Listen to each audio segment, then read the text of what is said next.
سوال کیا تکبیر تحریمہ میں ہاتھ کان تک اٹھانا ضروری ہے؟ سنت عمل ہے ہاتھ کان تک اٹھانا، اور کانوں کو ہاتھ لگانا ضروری نہیں ہوتا، کانوں کے برابر ہاتھ پہنچانے ہوتے ہیں کہ آپ کانوں کے برابر ہاتھ پہنچا دیں۔ اگر کوئی یہاں تک اٹھائے، سینے تک اٹھائے، نماز اس کی بھی ہو جاتی ہے۔ افضل طریقہ یہ ہے کہ ہاتھ کانوں کے برابر تک اٹھا لیے جائیں، تو اگر یہ کریں گے تو زیادہ ثواب ملے گا۔ کوئی اگر کندھے تک اٹھا لے، سینے تک اٹھا لے، نماز اس کی بھی ہو جائے گی۔ شوہر بیرون ملک میں ہو تو کیا حق زوجیت ادا نہ کرنے کی بنا پر شوہر گناہگار ہوگا؟ بالکل گناہگار ہوگا اگر بیوی کی اجازت کے بغیر گیا ہے۔ 4 مہینے سے زیادہ بیوی کی اجازت کے بغیر گھر سے باہر رہنا جائز نہیں ہے۔ حضرت عمر رضی اللہ تعالیٰ عنہ نے یہ قانون بنایا تھا۔ جن لوگوں کو حضرت عمر غزوات میں بھیجتے تھے یا جنگوں میں بھیجتے تھے، ان کے لیے یہ قانون تھا کہ 4 مہینے میں واپس آ جائیں۔ ہمارے جو مرد ہوتے ہیں نا، یہ اپنی بیویوں کی پاک دامنی کا، ان کی خاموشی کا، ان کی حیا اور غیرت کا ناجائز فائدہ اٹھاتے ہیں۔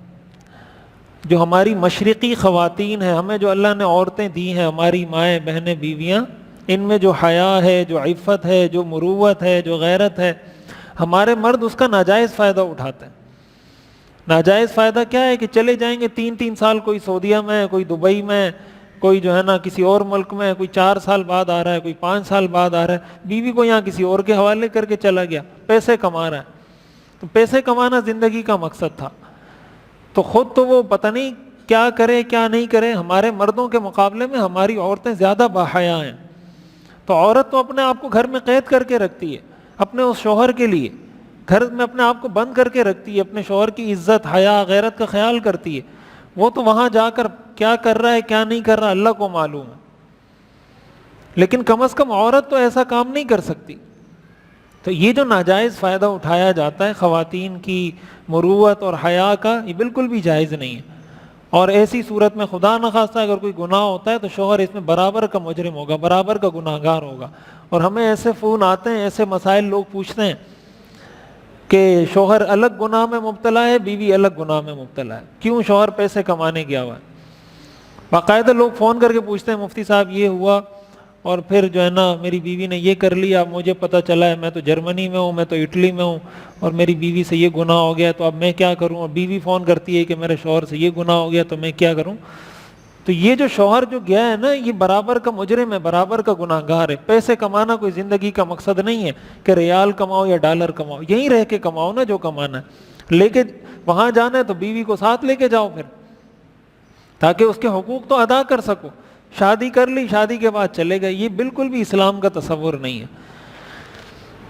کیا تہجد کا ٹائم عشاء کی نماز کے بعد شروع ہو جاتا ہے؟ اگر اٹھنا یقینی نہ ہو تو 12 بجے پڑھ سکتے ہیں، اور عشاء کا وقت کب تک ہوتا ہے؟ تہجد کا وقت شروع تو ہو جاتا ہے عشاء کی نماز کے بعد۔ عشاء کی نماز کے بعد متصل بھی تہجد کی نماز پڑھی جا سکتی ہے، لیکن تہجد کا جو افضل وقت ہے وہ رات کا آخری حصہ ہے، سحری کا جو وقت ہوتا ہے، جو سحری کا وقت ہوتا ہے، یہ اصل تہجد کا وقت ہے، اور اس میں ثواب بھی زیادہ ہے تہجد کا۔ لیکن اگر کوئی آدمی چاہتا ہے کہ میں تہجد پڑھ لوں، لیکن اس کو یہ لگتا ہے کہ یار صبح میں نہیں اٹھ سکتا سحری کے ٹائم میں، تو پھر وہ سونے سے پہلے ہی پڑھ لے، سونے سے پہلے پڑھ لے گا، عشاء کی نماز کے بعد پڑھ لے، وتر کے بعد پڑھ لے، تب بھی انشاءاللہ اس کو ثواب مل جائے گا۔ اور عشاء کی نماز کا وقت فجر کی نماز تک ہوتا ہے، جب تک فجر کا وقت شروع نہیں ہوتا اس وقت تک عشاء کی نماز کا وقت ہوتا ہے، صبح صادق۔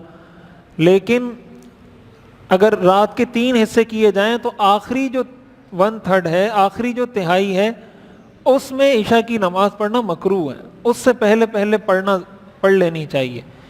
یعنی مثال کے طور پر اگر رات کا 3 حصے آپ نے کیے تو اس کا جو پہلا 1/3 ہے، دوسرا 1/3 ہے، اس میں پڑھ لیں۔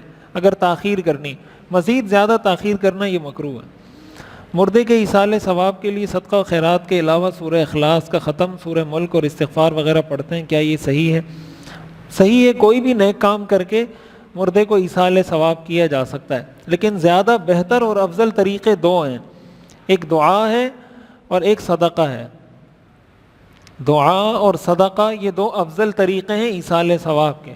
اس کے علاوہ چاہے آپ نماز پڑھیں اور قرآن کی تلاوت کریں، سورہ اخلاص پڑھیں، کچھ بھی پڑھیں، اس کا ایصال ثواب کیا، کوئی بھی نیک کام کریں اس کا ثواب پہنچا سکتے ہیں۔ لیکن جو اصل حدیث سے جو ثابت طریقے ہیں 2، وہ یہ 2 عمل ہیں، دعا اور صدقہ.